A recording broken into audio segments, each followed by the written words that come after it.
Meta Perspective Podcast. Hello, and welcome to Meta Perspective Podcast. We're your hosts, Alex, Evan, and the girl. This is the show where we talk about deep and interesting topics and try to get to the heart of the idea through different perspectives. But if you are joining us for the first time, please give the channel a follow and the video a like. And let us know what you think, because we do random giveaways and stuff like that, so it doesn't hurt to stay active. Speaking of staying active, don't forget to jump in that chat, because we want you part of this conversation as much as we are. Because, of course, Meta Perspective Podcast isn't meta without your perspective. So what kind of topic are we looking at today, Evan? Well, tonight we are going to be discussing TDS, or as it's commonly referred to, Trump Derangement Syndrome. That sounds dangerous. I don't know who coined the term, perhaps a clinical psychologist of some sort, but tonight, or it's definitely a phenomenon, and tonight we're going to explore kind of some of the psychology behind it, kind of help explain some of the things that we've seen, just socially, people's reactions to things, and just discuss the overall landscape. This is not a political podcast. We don't really go into that, but we usually discuss things related to society and norms and psychology, stuff like that. So we're going to take somewhat of that angle tonight and talk about it, because none of it's political relevance, but it's social and psychological relevance. Yeah, and I want people to know this isn't attacking any specific side either. A lot of this is just drawing attention to the phenomenon, because when it comes to politics, especially in the past, when there's disagreements, typically you can articulate what the disagreement is. We've gotten to a point now of there's a lot of name calling and just kind of assuming each other's stances, and you see it a lot when certain names are brought up, where suddenly there doesn't seem to be a logical reason for disagreement. Just an assumption of your ideology based on what they perceive as to be your alignment, Yeah, and it's the landscape is increasingly divisive, and it has been ever since Trump stepped into the picture. He's kind of been at the center of this whole thing. That's a big problem too, because that affects real people's lives outside of politics. That's a couple people in a building at the Capitol, like, making decisions, and we vote for them. But at the end of the day, that's, this is our lives, our society, our social cohesion is being disrupted by this force, and it's causing a lot of problems. You have to kind of ask why. Why aren't there things that we could all agree on, and maybe we disagree about this and that, and we can have, discussions about what policies or things that could be in place to kind of solve certain issues. But instead of, it's kind of devolved into like a mix between like a culture war and a civil war. Yeah, I've personally had conversations with people where I'm trying very hard to convey with every word I choose that a clear stance I'm taking and kind of a vision of what I'm seeing. And more often than not, if it is somebody on the left, if it's somebody on the right, it's the same as it's kind of always been, where it's like whether somebody agrees or disagrees, you get that kind of like, well, why do you think that? Do you have to explain yourself? With people on the left, a lot of times I'll be explaining something that an angle I see, and it's something I say will trigger them, and they'll bring up Trump. Be like, oh, so what, do you for Trump? And it's like they automatically try to start to put me in a box, and it's like I've very carefully made sure I haven't talked about either political party, because what I'm saying kind of supersedes political parties and ideologies. It's I see something a little bigger, that maybe this is against all of us, and one side isn't, like, it's not like what's going on isn't for either side. Maybe it's possible that it might be us versus them, and it's not two different sides of ideology. You know, so if I'm trying to explain how, like, I don't really see how the two political parties really matter, especially since nothing ever happens. It seems like it's all out of their control, so I think it's outside of them. And it's like, well, so what do you think of this? It's like, well, that's kind of one of the things I think kind of shows, you know, the separation from us as, like, people on the ground in the country, everyday people, and them.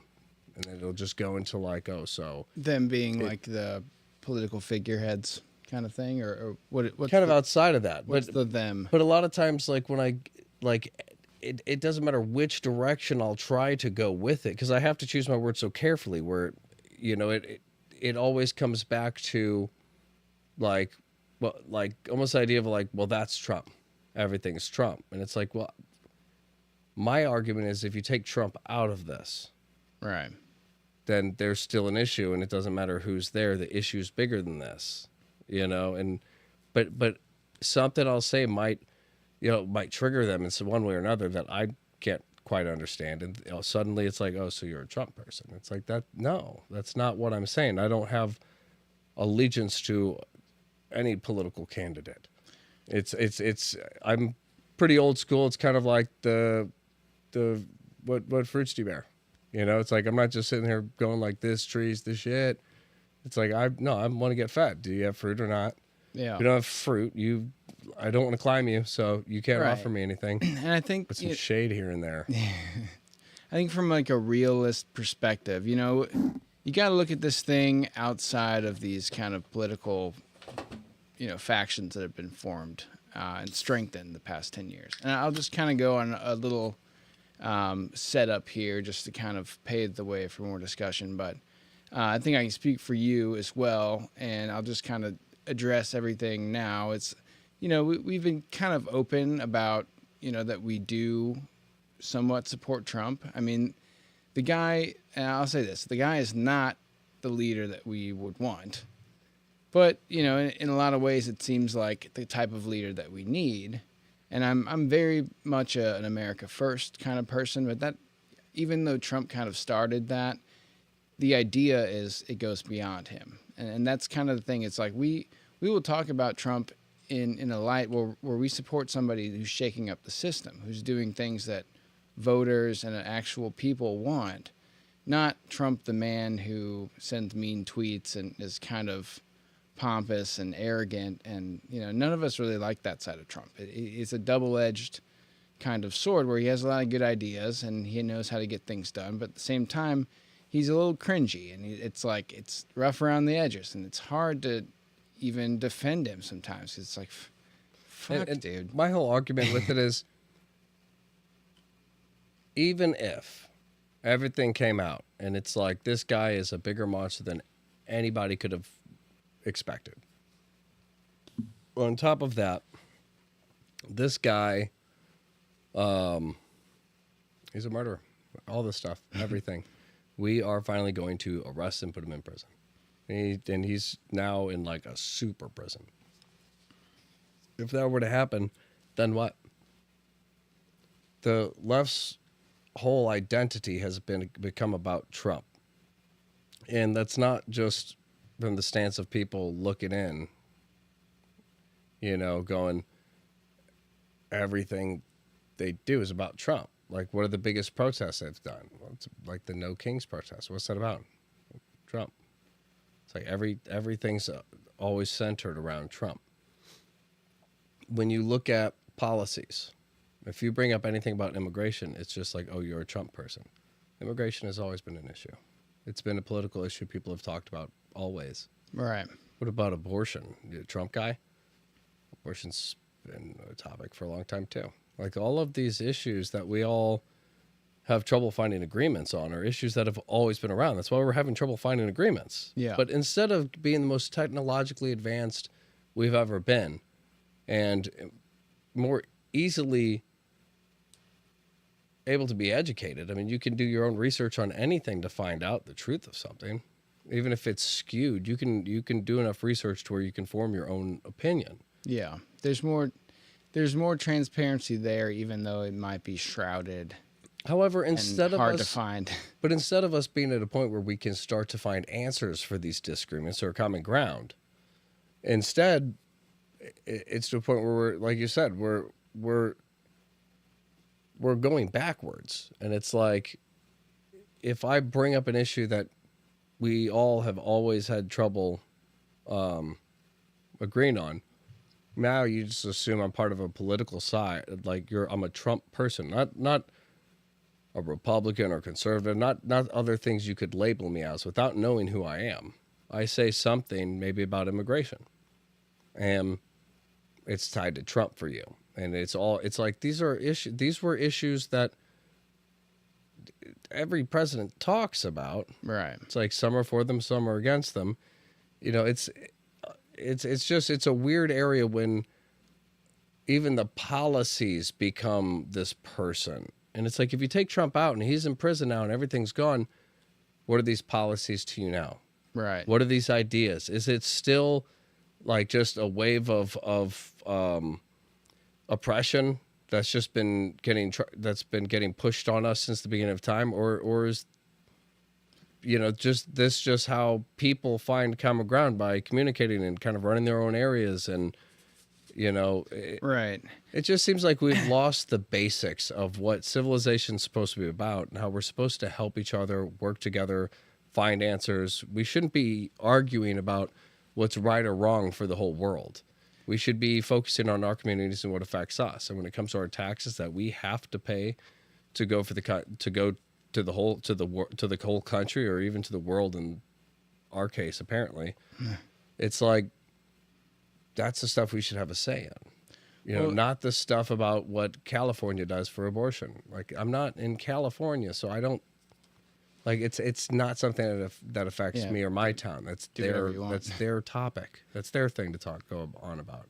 Yeah, I mean, I'll say this. I see, like, a couple different areas that have kind of always been there, but that are, just they're separated in concept, but because of Trump and all the derangement around him, they've all been kind of blended. You have like the political functionality side, like the true government side, like what the government does, what the policies are, how they allocate money, budgets, funds, foreign policy, all that stuff is the job of the government. And, Trump is one person. He directs a lot of people under him. He's, a very large part of that, but he's not the one that is literally doing every single thing. Like, there are people in the government that work, in these different agencies or branches or, committees or whatever for Congress and all that. And they do their job, and it's all, functionally what the government does. So we can talk about those things. That's one segment. And then there's kind of like the culture war kind of thing, where how things ought to be, people claiming existence or lack thereof of different rights and privileges and how things should be. These are cultural things that I believe, society works these out on their own. These aren't things that you make laws and force people to do because of this and that and the other. These just aren't things that the government does. That's separate from the government, what they do. So, there's that side, and then there's the ideological side. And then maybe, a third portion of that would kind of be like the, kind of the, like, I guess, like the ideology side, like sticking with your party and things that are kind of agreed upon, like your kind of, your tribe, your political tribe or whatever. And all of these things have basically been combined into this crazy chaos soup because of Trump. And because of that, the whole Trump Derangement Syndrome thing is basically become a coined phrase, because, someone can have, you really can't have a discussion. Someone could take any idea within those three different, separate things and equate all of them together. And it's like, well, we're discussing policy things. Now you're throwing in this cultural thing or this ideological thing. These aren't we were discussing this. Like you were saying, it's like there are things that we would all or should all agree on how the government should function, but we're unable to have that. We're not unable to have that conversation because you're bringing up all this personal other stuff, and this is creates how emotion. you view reality. It's Yeah. like, and you're trying to assume that I'm a bad person because I followed these things, but like we can both say we love each other, and we both love people. But why would I be for this? Maybe it's because the way I see the world is that this brings more love. It's like we find common ground on the things that we don't understand. It's like, why would you take a stance on immigration to not just let people in? It's like, well, I think when things are too open, drugs can get in, criminals can get in. I think bad things can happen. I think if I'm a criminal organization, I think I would take advantage of that, and I don't want to give bad people the advantage. I think we should let people in. I just think we should know who's coming in. That way, even if something happens to them, God forbid, we know who they were.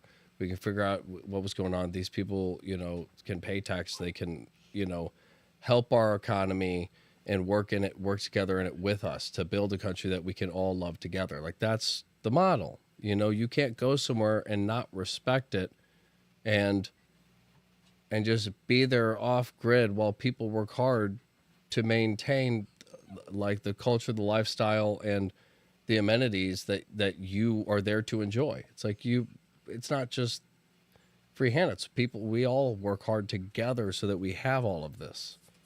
I think we've kind of lost that.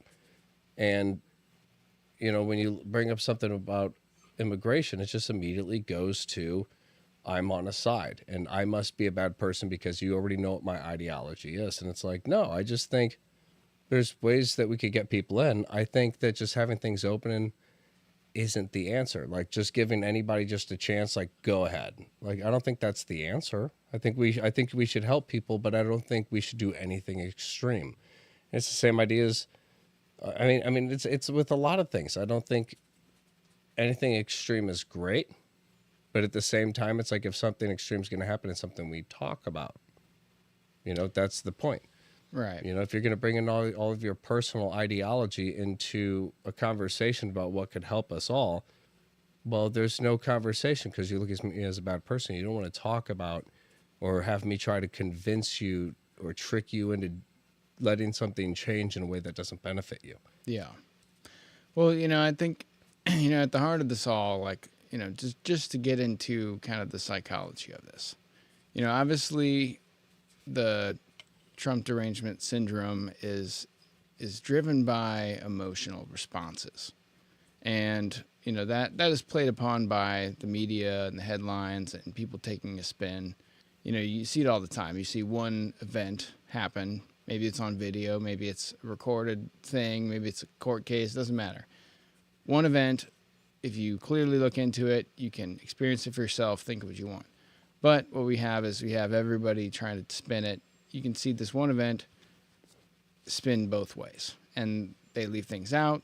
They hyperbolize certain aspects of it so it seems more intense, or undercut it like it doesn't matter. And the right's obviously guilty of this too. It's not just the left.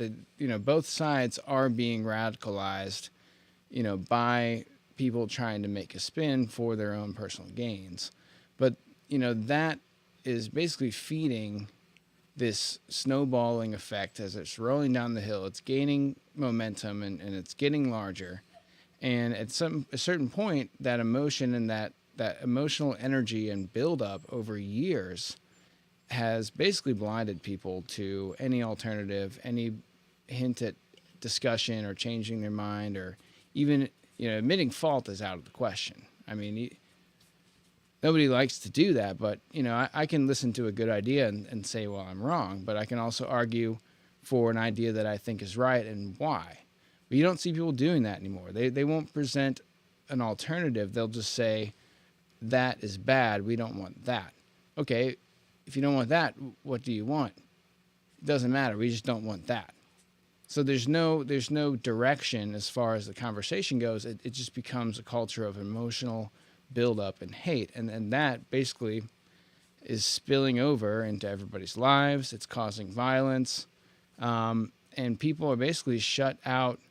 Their minds are not open anymore. Now they're very closed off. They're very segmented in these kind of social bubbles that it makes it almost impossible to get outside of that and actually grow. I'm not saying that actually change your mind. It's not about changing your mind towards one side or the other. It's growing your knowledge, and it's making you a more informed and better person, and better to articulate how things should be based on, things and examples that you can give. Instead, it's just become a riot fest of just finger pointing and yelling, and then there's no resolution that there's no path forward, basically. It's like you said, it's an emotional reaction. Like the immigration is an example again. It's like you said, it's the media. If they sit there and they tell you immigration is bad, what's going on is causing, here's one example we're going to give of a family that was torn apart because of it. And you're like, that's terrible. And then they pour into that. And they tell you about the dad, who the dad was, that he loved his family. The kid was a big fan of this, which is really popular in America right now. You can relate. Your kids are into it too. They get you emotionally attached to this family without really even knowing the family. They just tell you all these buzzwords that make you go, well, those are things I like, so I must like them. And then you get attached. And whether the story is true or false, it doesn't matter. You are now emotionally invested in immigration when it comes to allowing people in. And can I just make a side point real quick to that? That person who, doesn't know anything about, the immigrant that is being, kind of bolstered by the media for being a virtuous person, they would rather, they feel more connected to that person that they don't even know versus someone they actually know in their real life who is a Trump supporter.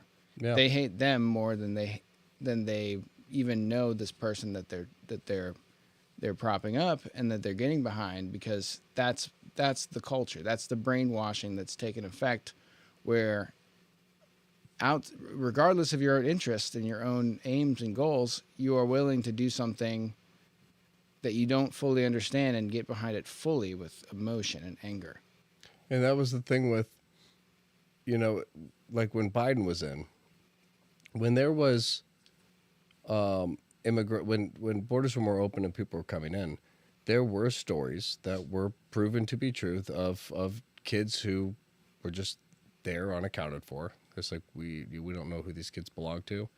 There are stories of losing kids. I think there was some stories of we can fact check this, but I thought there was a few kids who had passed during detainment, and lots of stories of trafficking of children.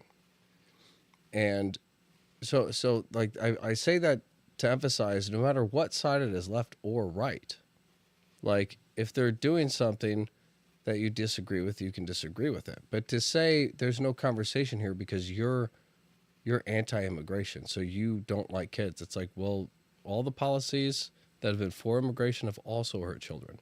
So we can't get emotionally riled up and attach all of this stuff onto one idea, because there is no right way when it comes to everyone being safe.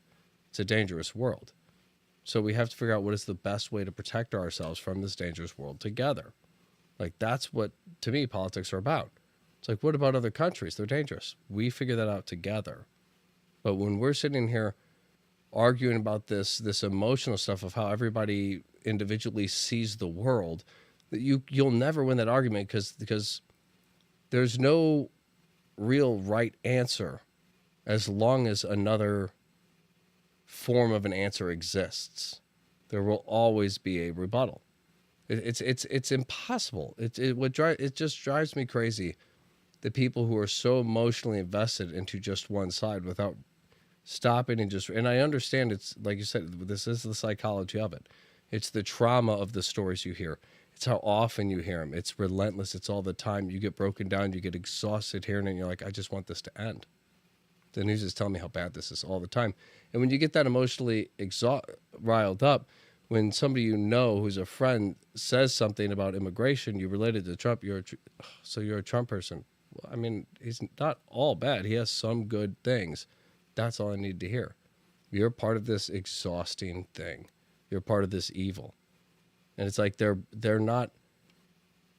so closed off and so like walled off from the outside world, because you don't have that unity of all of us. It's everybody's evil. Everybody's against this. Everybody has these views. So when you wall yourself off, you're less likely to stop and go, well, let me do some research and see if children were harmed when we had good immigration. It's like, oh, in some instances, numbers are higher. It's like, I didn't expect that. Well, what about this? And then you start to understand that there's two sides to every story. You know, the answer isn't to just deport everybody whose ancestors didn't start here 100 years ago. And the answer isn't to just leave the doors wide open to the whole world. It's like those are two major extremes. But there is something in the middle that I think we could all agree on, and a new method that we could create afterwards so that people could get in quicker, but have a better vetting method. I just feel like there's so much that we don't talk about because we're focused on all this emotional stuff while we have no idea what's really going on in our politics between other countries and what's really happening. What kind of deals are being done, what's being sold. Like if a World War III broke out and suddenly a nuke hit us, like in our guts, none of us, we would all be like, it could be anybody. Like we don't really know what's going on. And we could have ideas, you know, but none of us would, like everything going on is outside of us and we are not a part of that conversation. We're not invited into those rooms. We're just told that this is what we can talk about and yell about. And it's like, right. But this isn't leading us anywhere while you guys have, you know, nuclear bombs and all these things and, you know, freaking sonic drone technology and all, like you guys have technology I can't understand, but we're here talking about gender ideology, and it's like let's get back to all this stuff. You know what I mean? Yeah. I feel like there's one thing we could all agree on. It's like everybody wants to just be them. That's fine. Be you. Can we all focus on the problem? And then we'll go back to all that stuff. Be yourself. Just, you know, go get a helmet and a gun because it's about to go down. Like we're all in this together. I don't care what color your hair is. Like, well, I mean that's the thing. It's ratcheting up, and people truly hate Trump. I mean that's, you know, looking back, you know, over the past 10 years and just seeing how things have evolved. You know, you really have, instead of, it's almost, since Trump, it's less become left and right, and it's kind of become Trump, anti-Trump. Like you know, there's people on the right that support Trump, and there's people on the left that hate Trump. When it was during Biden, it was like there's people that supported Trump and didn't like Biden because he wasn't Trump, or, you know, they didn't think he was doing a good job. And there's people on the left that didn't have any opinion, but blamed everything on Trump and still hated Trump and Trump supporters, even though he wasn't even a part of the picture anymore.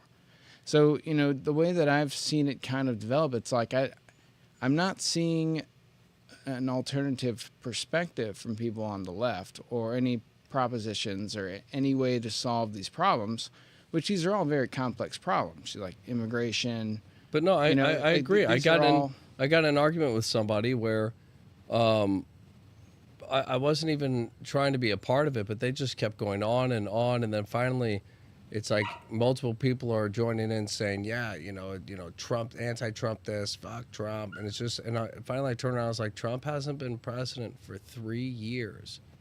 I said, why is he even a conversation right now? I was like, don't you have accomplishments or things that you're focused on that your president's doing? Like, I don't understand why we're still talking about, like, all I hear for 4 years is all this just angry Trump stuff. I don't. It's hard to see what's actually getting done because the news isn't really reporting on the pros and the cons of bills going through. It's like I don't really know what's going through. Yeah, But I don't know anything that happened during Biden. I couldn't tell you a single thing. And I say that not to attack Biden. I just, whether hearing it from the left or watching it happen, I truly don't know any good policy decisions that were made during that 4 years. I don't. I know there's a couple bad ones that I would disagree with, and I can tell you why.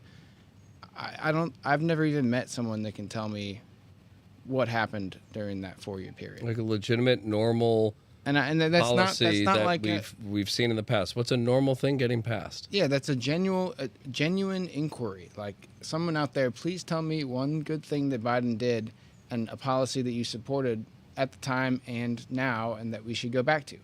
I just don't.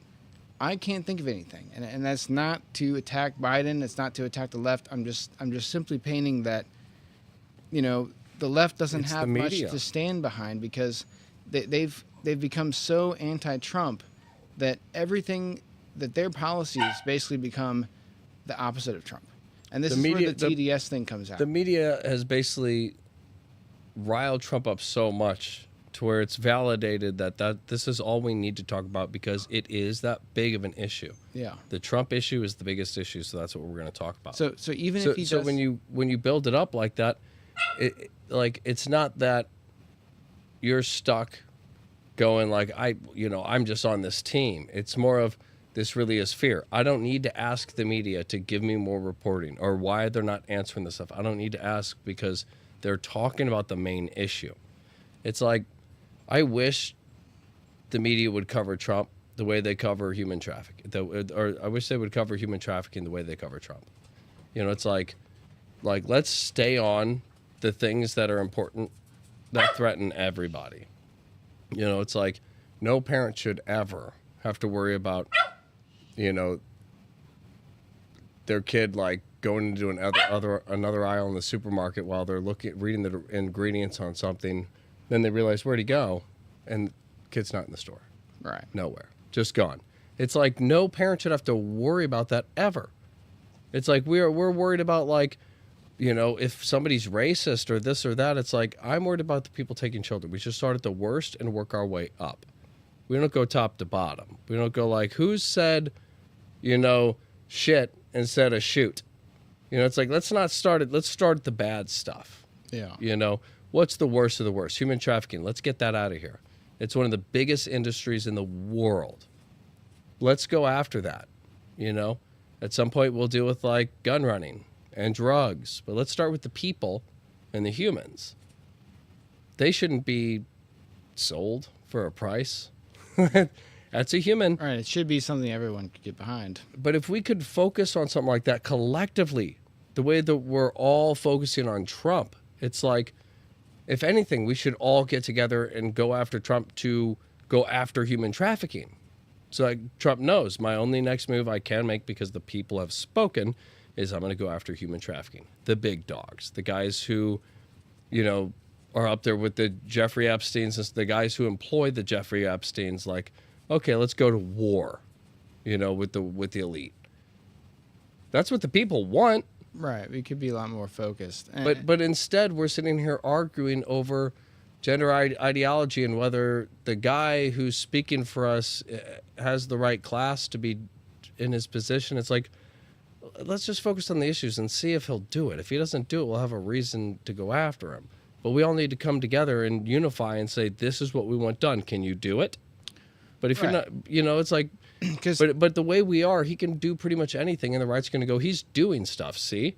But it's like we're not unified to direct him in a way that, gives him the authority and backing to do it. Because if we all say, go after these people, and he dies doing it, we take his place. You know what I mean?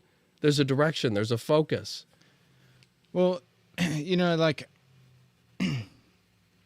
so I will say that Trump was born out of this stagnation for the past 20 it could go back to the 60s to like where the CIA started doing kind of psyops on the population and all this. You know, this has been a long time coming where the government has basically been business as usual, doesn't really get anything done. It just kind of makes some promises, gets some votes, allocates money, and then goes to the next thing, reacts to things, And the doesn't people notice actively, doesn't go after, you know, preventing problems, doesn't go after shaking things up. It doesn't get smaller. It only gets larger, more regulations, more administrations, more agencies, all this. So it's just been growing. And that was the idea of the swamp or the blob or whatever, the deep state, you know, all these things that are unelected bureaucrats that are kind of really running things and nobody really knows about. So like that was going on, you know, it's like Bush, Clinton, Bush, you know, Obama. It's like, it's all the same. You know, so nobody really, there was a lot of problems and there was a lot of corruption and stuff like that. And then here comes Trump, a very disruptive figure. But the good thing about Trump and the thing that I like about Trump and the reason why I support him, even though he's kind of a shit person, is that he's the only one that we've seen that's willing to try new things, you know, reform systems, break one windows. of the very few presidents that came out and openly said, I'm going after the elites. I'm going after the deep state. I'm going after these people who are pulling the puppet strings. Like JFK said it. He died. Like multiple people have said, I'm a president and I don't actually have power. There's people that you don't know that I don't know. Right. But they're back here who have way more. There's more powerful people than the president I've never heard of who are telling me what to do. Yeah. And then you have Trump who's like, I'm going to go after them. It's like, that's why people rally behind him. Whether you like him or not, people rally behind him because we are tired of who's pulling the strings. And I'm, you know, that I can get to that in a second too, but I was more talking about just the idea of trying new things, like introducing tariffs. You know, that was something that the U.S. has done in the past, hasn't existed for over 100 years, and now he's willing to try something new so we can start paying off some of our national debt. You know, he's willing to, you know, try to kind of reform these processes and these systems, like the whole Doge thing, looking into how we spend billions of dollars overseas. Like that, to me, is a good thing that no one in the past would have done. And that's the benefit of Trump, is that he has good ideas. They're not all stellar, great ideas, but he has good ideas and he's willing to try new things. And that's why people like him. But and if he's in a place of power and he is a good person and he can do something, who better than somebody who understands the business, where the money moves and how it moves and who's moving it? Who better than a businessman who knows it? Right. Well, I'm not trying to I'm saying, like you said, with Trump. tariffs, you know, it's like we need somebody who's like, I understand how this money works. You know, when they go after him on stage and they're like, you are taking advantage of all these tax loopholes. And he's like, I am. And I'm going to be somebody who helps shut them off. Yeah. That won't benefit me, but it also will hurt all of these people in the back that aren't telling you they're all doing it. All right. It's like your donors are doing this. That's why it never came up as a topic again. Yeah. Because it was like, you don't bring up the tax thing because we are robbing these people and we're not getting taxed the same. So when you see somebody saying, hey, this is corrupt, you guys are right. Also, when they attack me for being corrupt, they're right. I'm corrupt because they leave corrupt loopholes. Why would I not take advantage of these if I could save money and it's open? Right. And it's legal. So it's like somebody like that saying they're going to shut it off. Somebody like that saying, I'm going to try tariffs. Like, it's like, these are business moves that if you want somebody to make the country better, you want somebody who knows how to cut off the excess flow, somebody who goes, hey, I'm a businessman, we don't need spending here.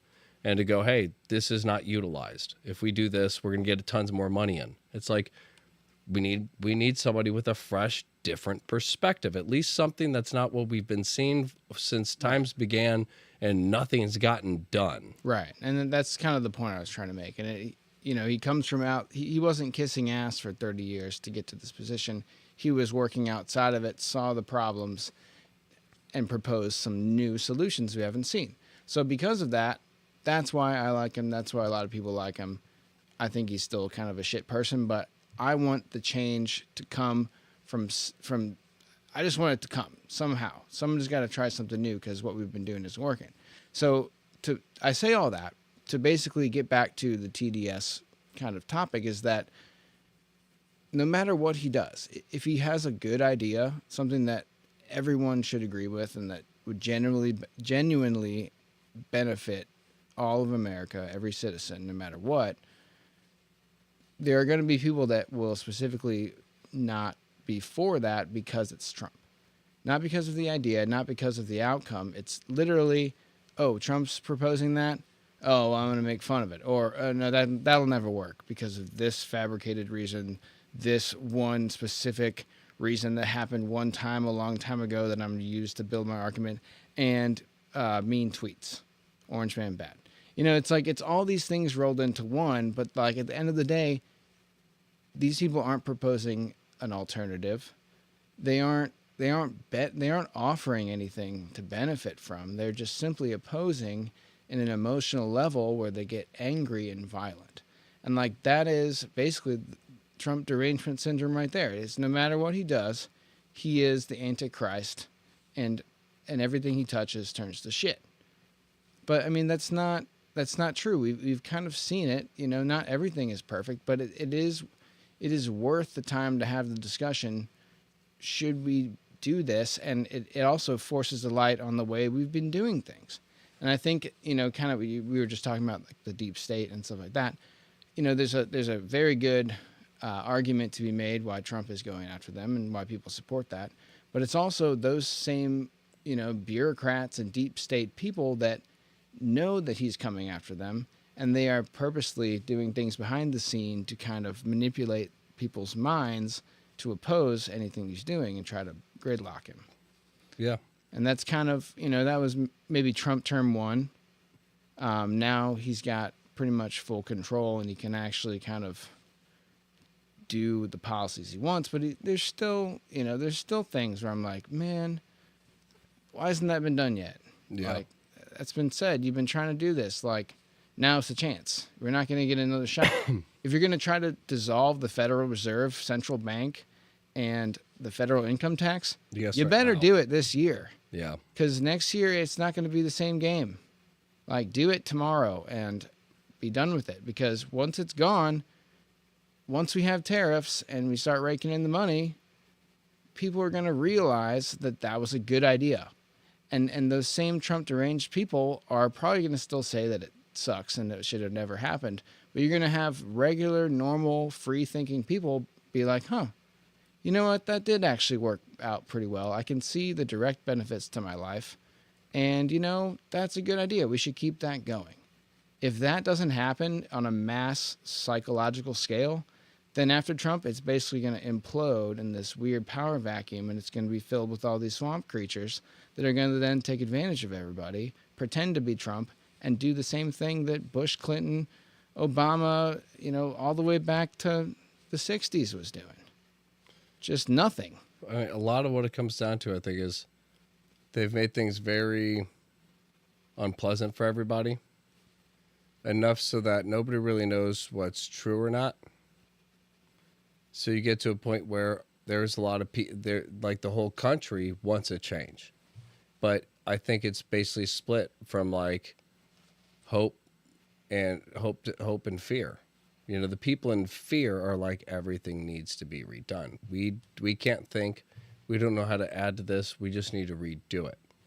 And that perspective is dangerous because it allows people who do know what's going on to give you that change or to get permission from you for that change and do it how they want to. You're so right about fear. That's a huge aspect.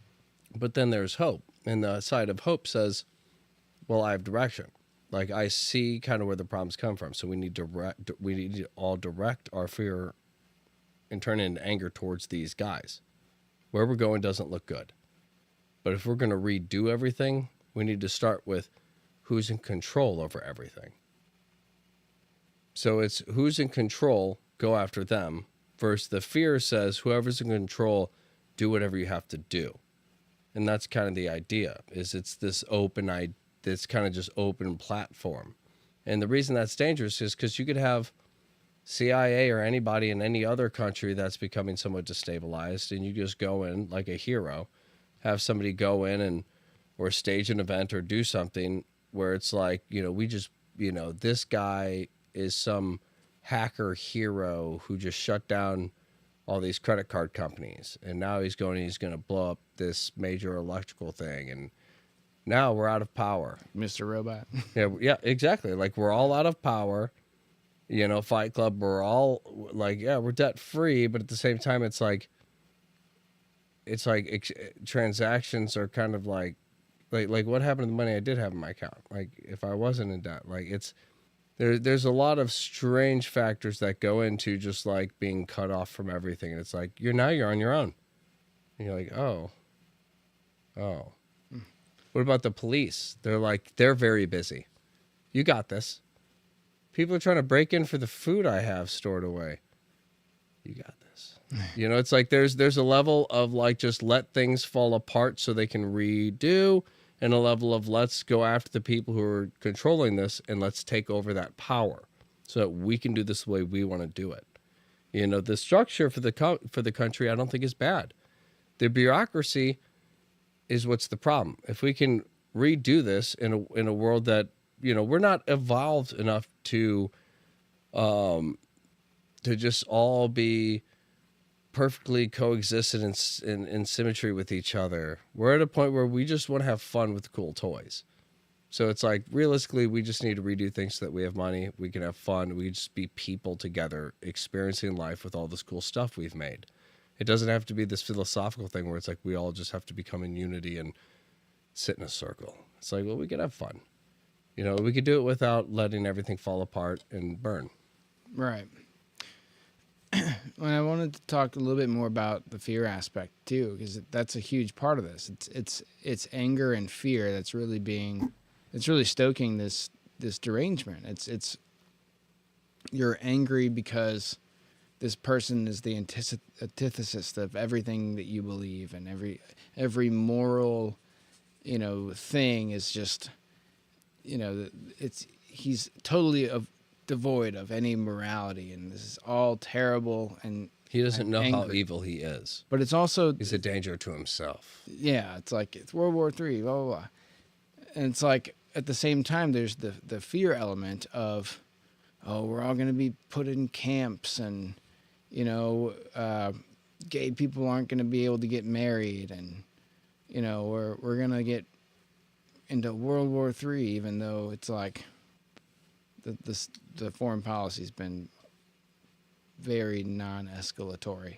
But it's like it's all these fear elements that are basically either people are angry or they have some reason to be afraid of this scary future that's some weird twisted dystopia that's been fed to them, and just it's the implication of, oh, and then next he's coming for this, or ICE is going to come in your house and shoot you at gunpoint, and they're all going to take you to concentration camps next. And it's like, when's the last time we saw any type of concentration camps? Oh, maybe during the pandemic that was a couple years ago, not during Trump at all.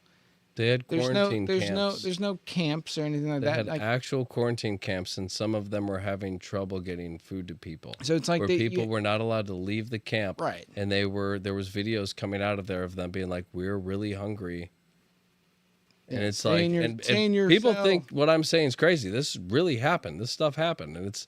Yeah, I'm not saying this was all over. It was like one state had like a town that did something like this, but it was a government thing. It wasn't like the people were like, hey, we're kidnapping people. It was like, we're going to try out a way to make this work. Yeah. And it's like, we're going to take all you people and put you in this camp. Well, quarantine camp. You're like, what did you say? Well, the reason why I say that is to point out, like, another thing that I want to talk about is the contradiction aspect of this. To say that you fear for your life because Trump is going to put everybody into camps, when that was literally happening 4 years ago during Biden, there's a contradiction there. It's like you're afraid of the thing that's already happened that Trump isn't doing. And there's other examples of that, and I'm sure we could think of them in like 5 seconds. They're gonna come to me. I'm just talking, so I can't fabricate it right on the spot. But it's like, it's like threat to democracy. They love to say that about Trump. He's a threat to democracy. It's like, what about super delegates and overriding Bernie being the nominee and then putting Hillary in because some weird loophole super delegate thing that no one's ever heard of?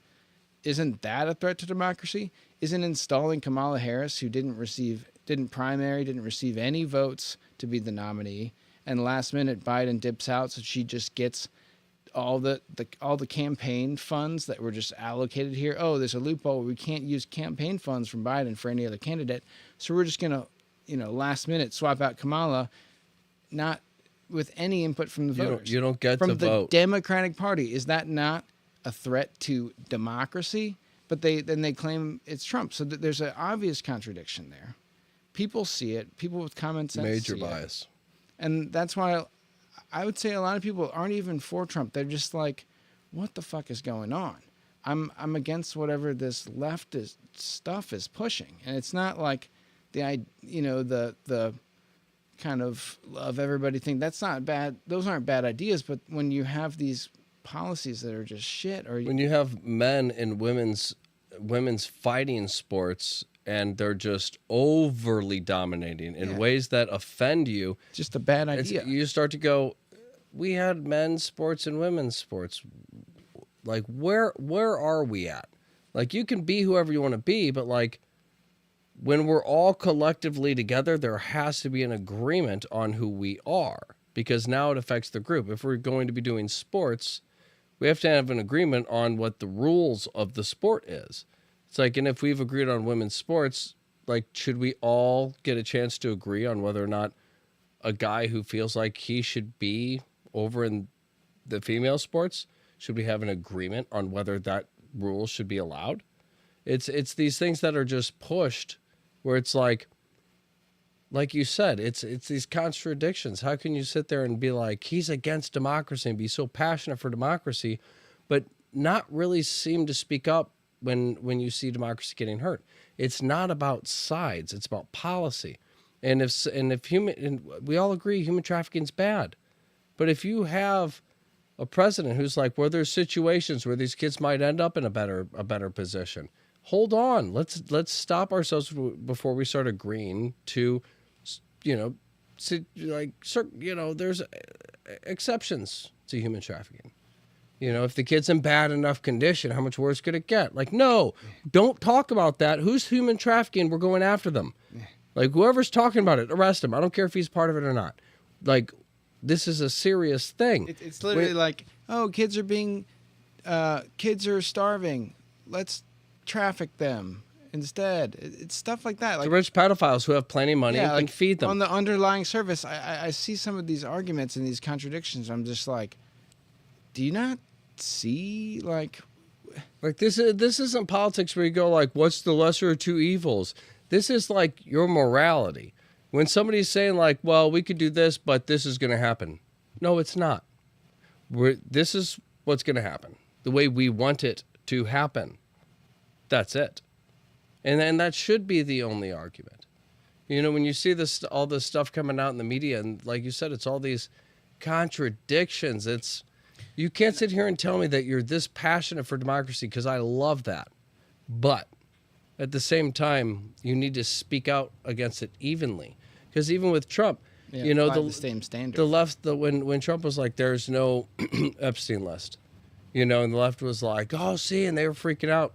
The right wasn't going, fuck you guys. The right was going, well, he actually was running on this. So, let's see the Epstein list. Let's see the list. Like, we're not on the left side, but like, no, we agree with them. We want the list. There wasn't a and that's the side that's been ridiculed for following their guy.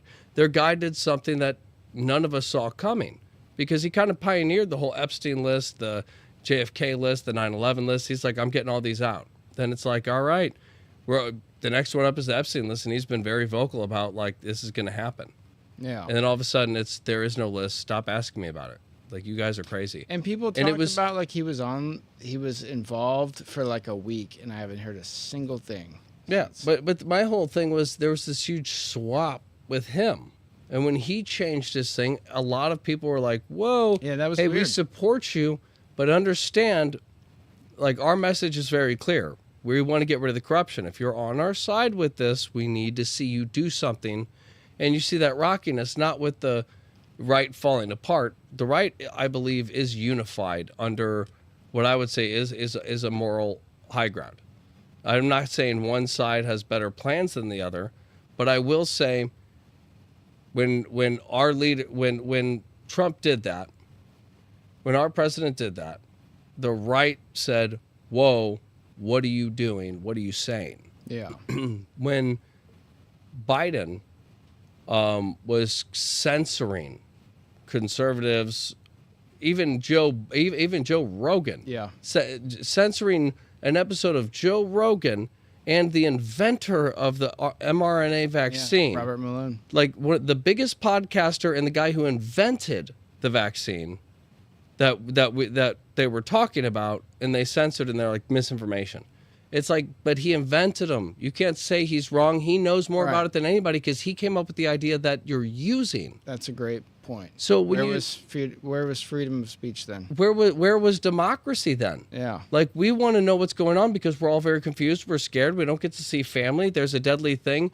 And Joe Rogan is doing an interview with the guy who invented mRNA, and I've been hearing a lot about that. So let me watch this. Oh, you can't. It's been taken down. An example of that, it was like when Jimmy Kimmel got, it was basically Disney who said, you're not going to have a show anymore. It had nothing to do with Trump, and it was, people, I guess maybe it was because the Charlie Kirk, he said something about Charlie Kirk, but Trump had nothing to do with it. Maybe he had a comment, but it was literally the network that came to him and fired him.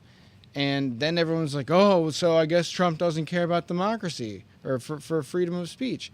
And it's like, we were fucking saying that during this actual medical, mandated intervention, this experimental drug.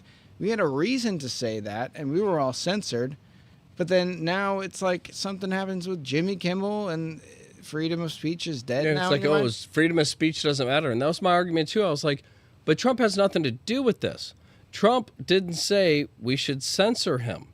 It was Disney that said, hey, we're going to pull your funding because we don't like how you're making us look. It was a company. It's like, it doesn't matter what the policies are. If I work at McDonald's and I'm talking about something and they say, hey, that's inappropriate for job hours. Like, we're paying you. We're not paying you to have to stir the pot. You're making us look bad. We're gonna put you on a sabbatical.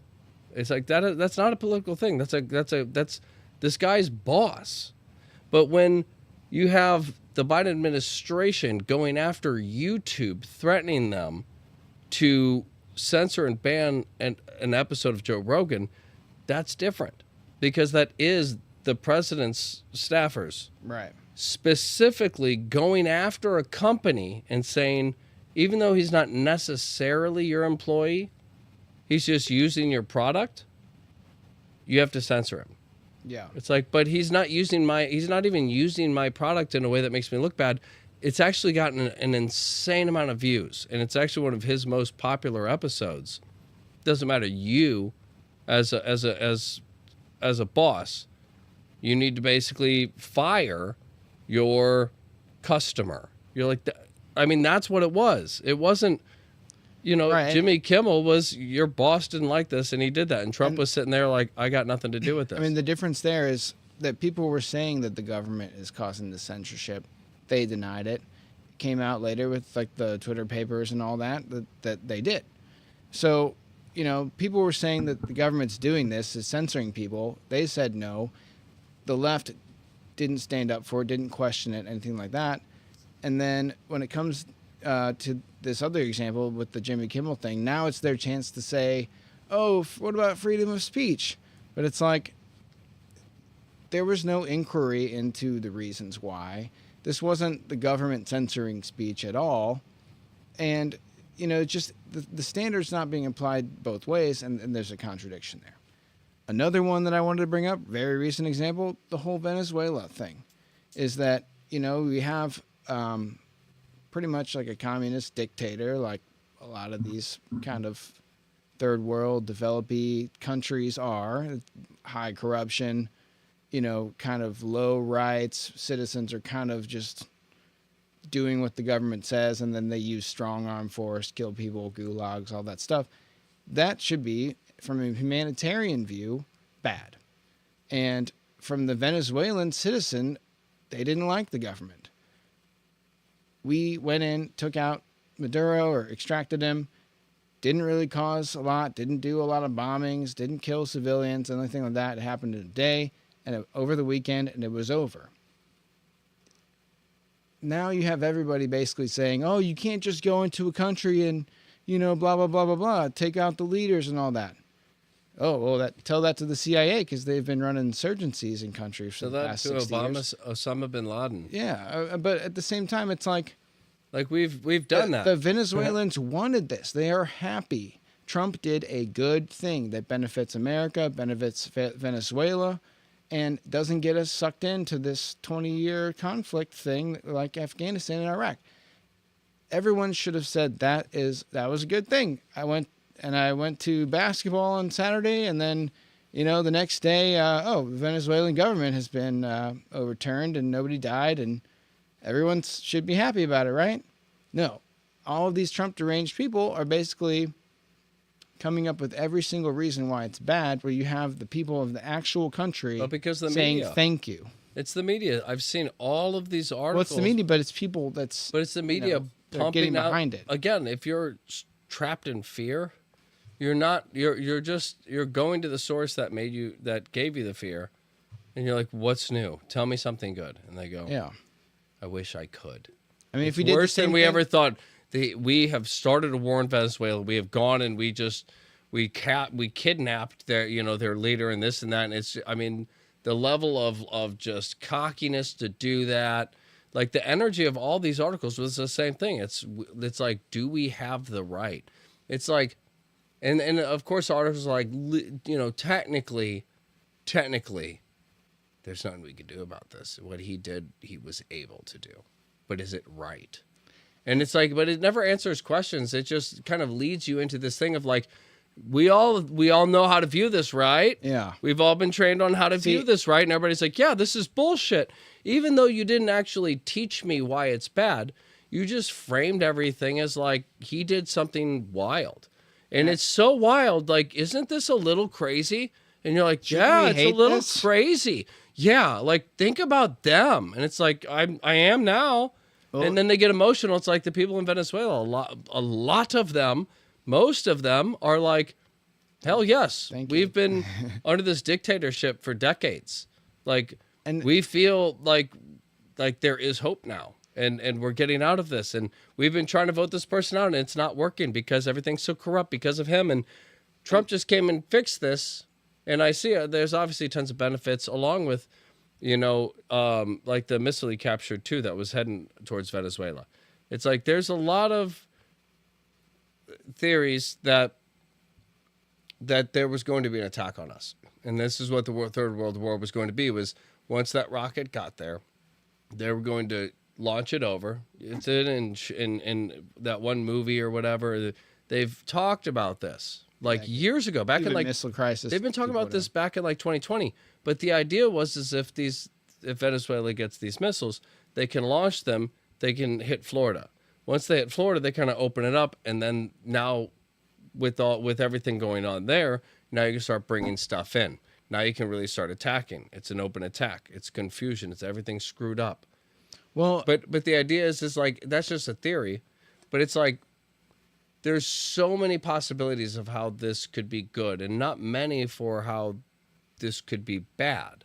Right. If you're just looking at it.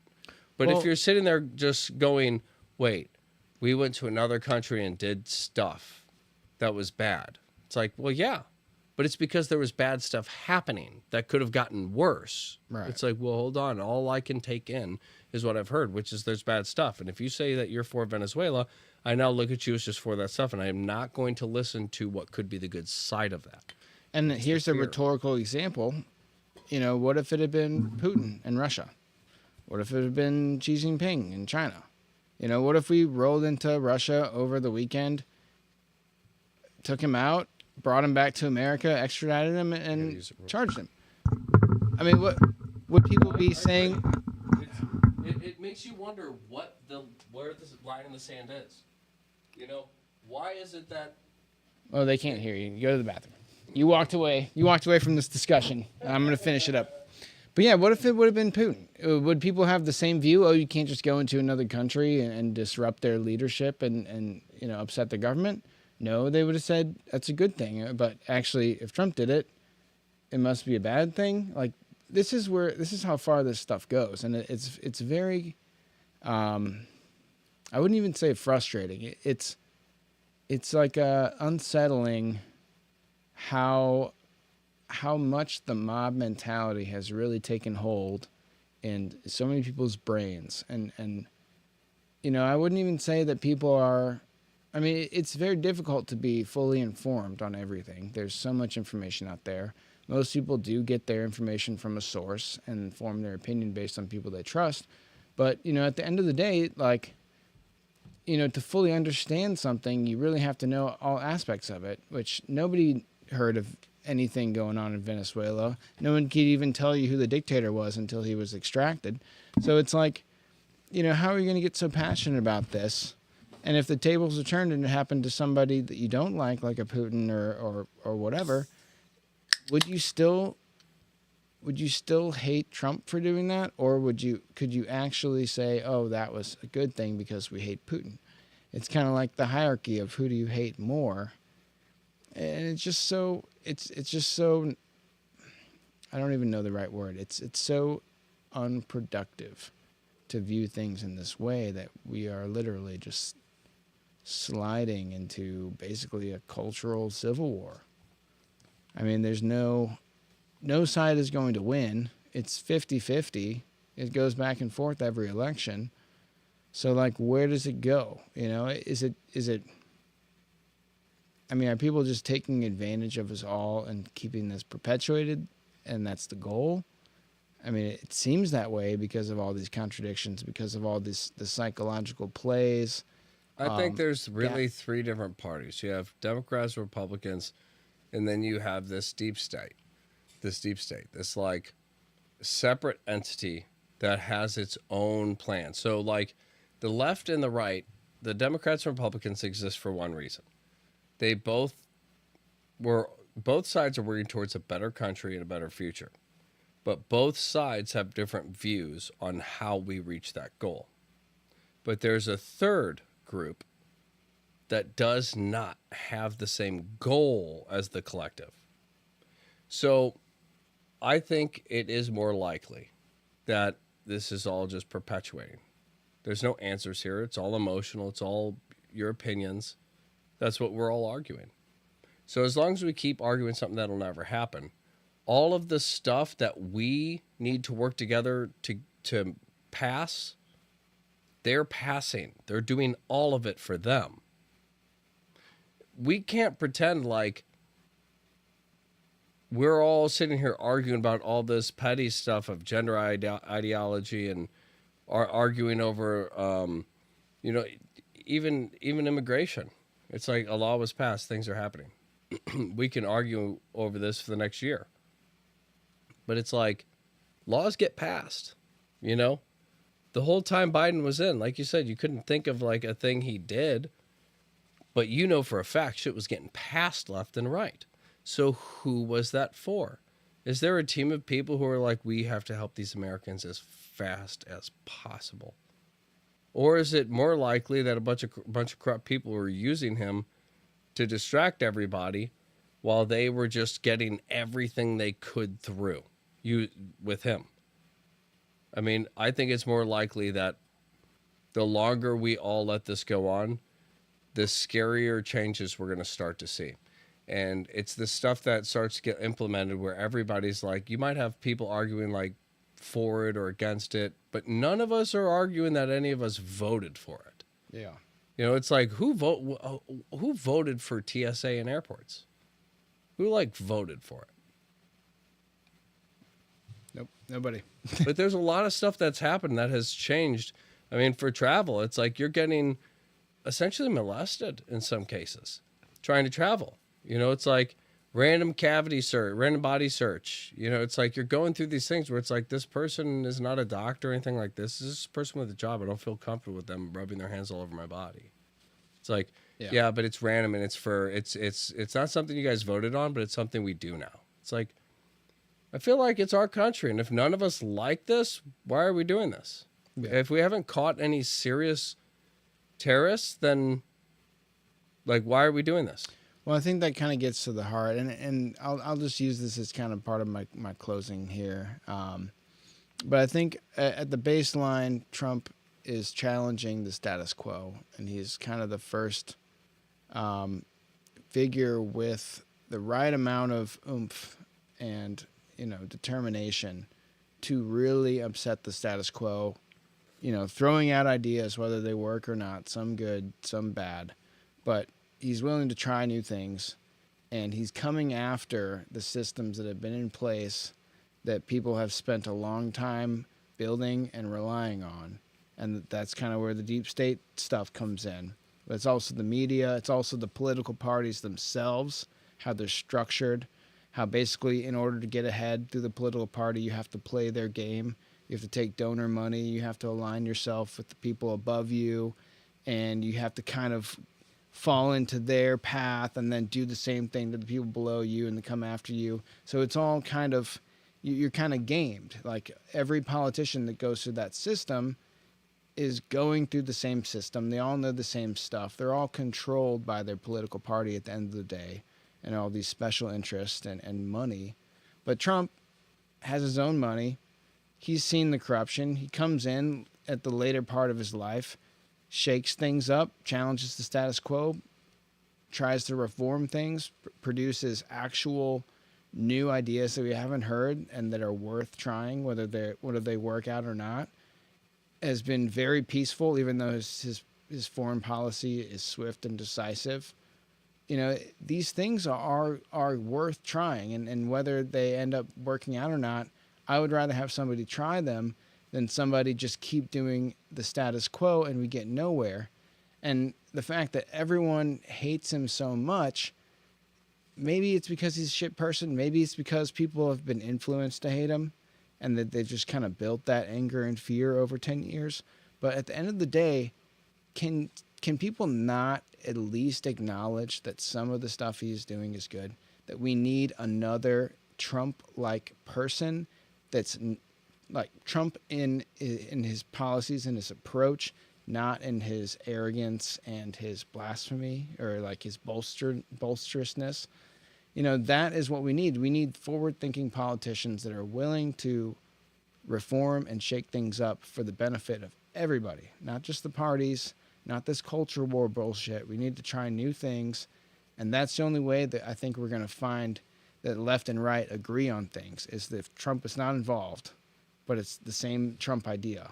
It's just repackaged so people with TDS can accept it. Yeah, and going off your closing, I got to close it, but just a little tidbit for the end of yours is, when a president comes in and makes a lot of changes and does a lot of different stuff, the next president usually changes everything back. It goes back and forth. That's one thing with the TDS I never understood, is this fear that Trump's doing all of these things, that he's doing tariffs. It's like, and the next president will change it back. But we have a chance to see if this works and know if we want this next president to uphold it. If we sit there and we go, hey, this, like over the years, we've actually made a lot of money back into our pockets because of this. And you could be lied to, this, that, whatever. But then the moment tariffs and everything are pulled back, it costs us. And we notice it. That's when we go, okay, maybe that worked. It's part of the idea of like a 4-year term, is you get to see if somebody's ideas work or not. And people sit there and argue, what's the point, this or that. It's the American people that ultimately decide if something stays or goes, on how we react to it. When the borders were wide open, we had a lot of people who were saying, hey, there's tons of fentanyl getting in here. There's a lot of illegal drugs, illegal guns. We don't like the violent gun crime either.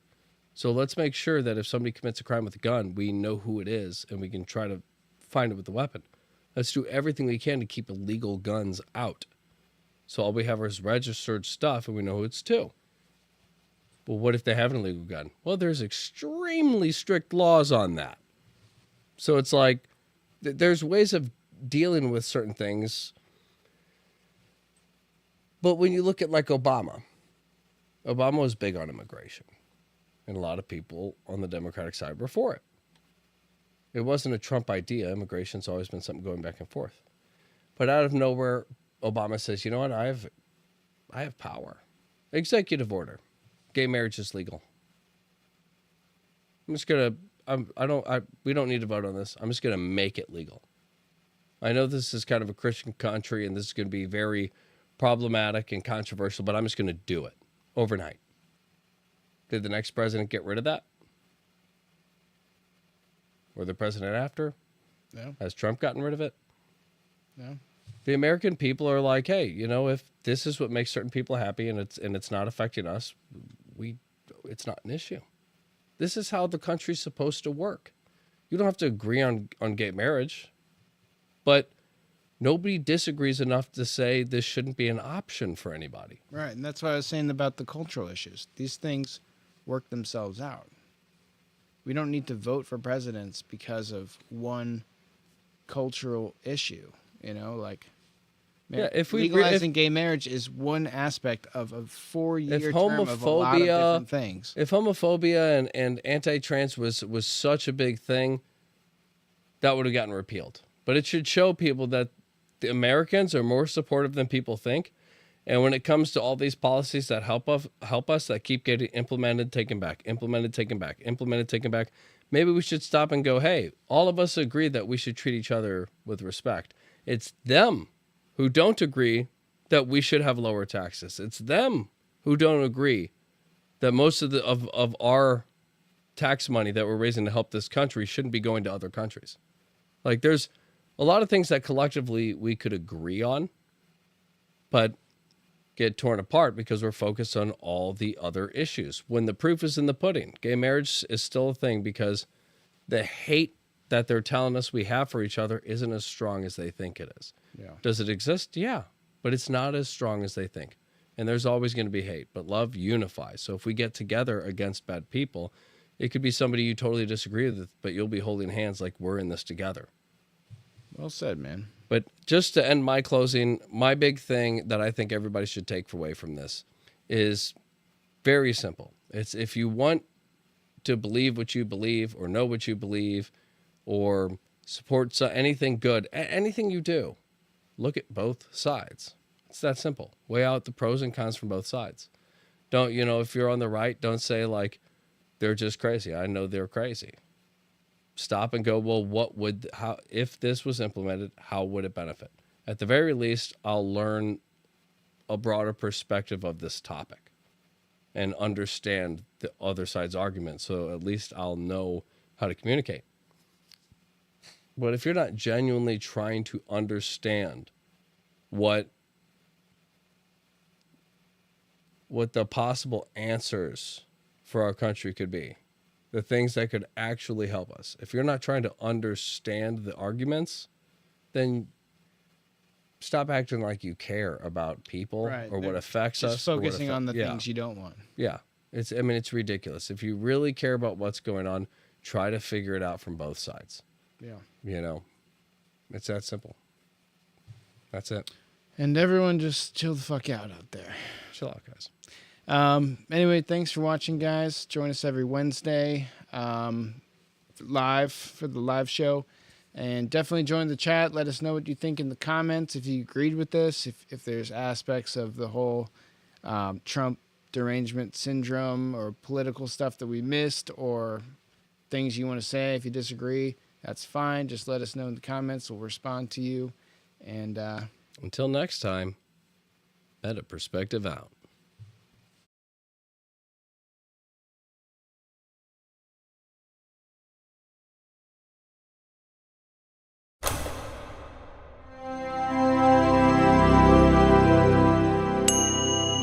Meta Perspective Podcast.